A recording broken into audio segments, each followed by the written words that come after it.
தஞ்சையில் பாதாள சாக்கடை சீரமைப்பின் போது மண் சரிவில் தொழிலாளர்கள் சிக்கிய பதைக்கும் சிசிடிவி காட்சி வெளியாகி இருக்கிறது. இதுகுறித்த விவரங்களுடன் செய்தியாளர் குருநாதன் இணைந்திருக்கிறார். குருநாதன், விழுந்த தொழிலாளர்கள் மீட்கப்பட்டு விட்டாங்களா? என்ன நிலவரம்?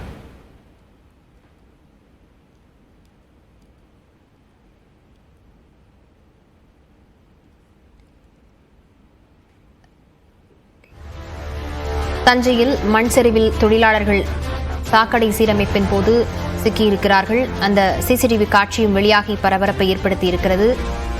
மண் சரிவில் தொழிலாளர்கள் சிக்கிய பதைக்கும் காட்சி வெளியாகி இருக்கிறது.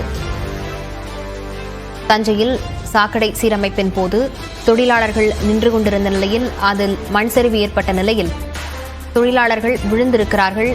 இந்த சிசிடிவி காட்சி வெளியாகி இருக்கிறது.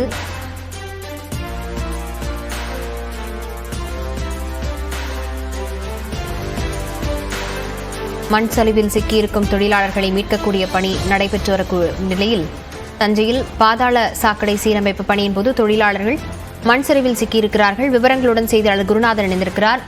குருநாதன், விழுந்த தொழிலாளர்கள் மீட்கப்பட்டு விட்டார்களா? என்ன நிலவரம்? லாவண்யா, தஞ்சாவூர் பூக்கார தெரு லாயம் பகுதியில் கழிவுநீர் குழாய் பழுதடைந்து சாலைகளில் கழிவுநீர் பெருக்கெடுத்துவதாக புகார்கள் வந்தன. இதனை அடுத்து மாநகராட்சி சார்பில் அந்த பழைய குழாய்களை எடுத்துவிட்டு புதிய குழாய் பொருத்தும் பணி கடந்த சில நாட்களாக நடைபெற்றது.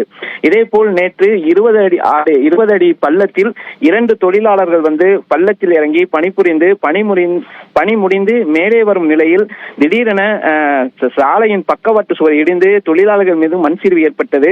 இதில் 3 பேர் உள்ளே விழுந்த நிலையில் உடனடியாக ஒருவர் தானே ஏறி வந்துவிட்டார். மீதமுள்ள தேவேந்திரன், ஜெய நாராயணமூர்த்தி என்ற 2 தொழிலாளர்கள் மண் சரிவின் இடுபாடுகளில் சிக்கிக் கொண்டனர்.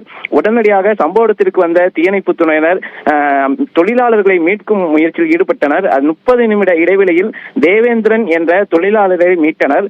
ஆனால் மண் இடுபாடுகளில் சிக்கிய ஜெய நாராயணமூர்த்தியை சுமார் 3 மணி நேரம் போராட்டத்திற்கு பிறகு சடலமாக மீட்டனர். இந்த சம்பவம் தஞ்சையில் சோகத்தை ஏற்படுத்தியுள்ளது.